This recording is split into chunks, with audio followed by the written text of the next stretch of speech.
Welcome to my channel Pallavi digital arts. మూడు మిత్రుల కథ. ఒకసారి ఒక సుందరమైన అడవిలో మూడు మంచి మిత్రులు ఉండేవాళ్లు.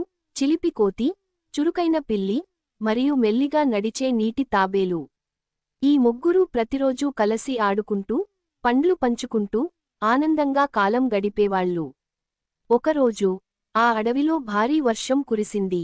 రోజులు గడిచినా వాన ఆగలేదు. వర్షాల వలన చెట్లు కూలిపోయాయి, పండ్లు కాయలేదు, అడవి అంతా మసకబారిపోయింది. తినేందుకు ఏమీ దొరకని స్థితి ఏర్పడింది. ఆ సమయంలో కోతి అలజడి చెంది ఇలా సూచించింది: ఇలా ఖాళీగా కూర్చొని ఆకలితో ఉండడం సరికాదు. మనమంతా వేరే వేరే దారుల్లోకి వెళ్లి ఆహారం వెతుకుదాం. ఎవరికైనా ఏదైనా తినే ఆహారం దొరకగలిగితే మిగిలిన ఇద్దరితో పంచుకుందాం. నేడు మన స్నేహం పరీక్షకు గురవుతుంది. ముగ్గురూ అంగీకరించి వేర్వేరు దారుల్లో ప్రయాణమయ్యారు. పిల్లి తన పదునైన వేగంతో అడవిలో ఒక చిన్న పక్షిని పట్టుకుంది. ఆకలితో ఉన్న ఆమె తినిపెట్టే స్థితిలో కాదు, కాని తాబేలు, కోతిని గుర్తు చేసుకుంది. కాని మనస్సులో అనుమానం వచ్చింది: ఈ వేట కోసం శ్రమ పడింది నేనైతే ఎందుకు పంచుకోవాలి?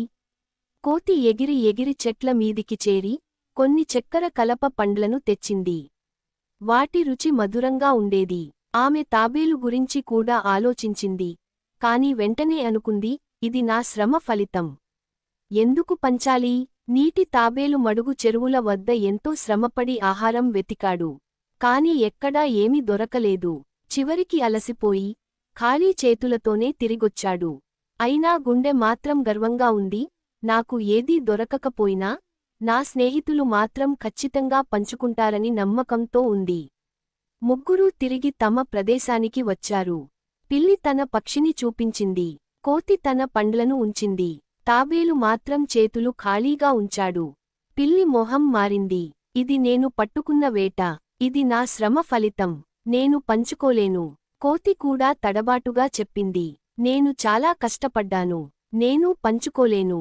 తాబేలు మాత్రం చల్లగా నవ్వుతూ అన్నాడు: స్నేహం అంటే శ్రమ లెక్క కాదు. మనం పంచుకోవడం వల్లే స్నేహ బంధం బలపడుతుంది. ఎవరు ఏం తెచ్చారనేది ముఖ్యం కాదు, మన హృదయం ఏమి చెప్తుందో అదే ముఖ్యం. ఇవాళ మీరు తినేవాటిని తెచ్చారు, రేపు నేను తినేదాన్ని తెస్తాను. కాని మనమంతా కలసి తింటే ఆకలి కంటే స్నేహమే పెద్దదైపోతుంది. ఆ మాటలు విని పిల్లి, కోతి సిగ్గు పడిపోయారు. వెంటనే వాళ్లు తాబేలుతో ఆహారం పంచుకున్నారు. ముగ్గురూ కలిసి హాయిగా నవ్వుకుంటూ రోజును గడిపారు. నీతి పాఠం: స్నేహం అంటే పంచుకోవడం. మంచి స్నేహితుడు ఎప్పుడూ ఇతరుల అవసరంలో నిలుస్తాడు. నిజమైన స్నేహం స్వార్థాన్ని మించినది. Thank you so much for watching. Please like, share and subscribe.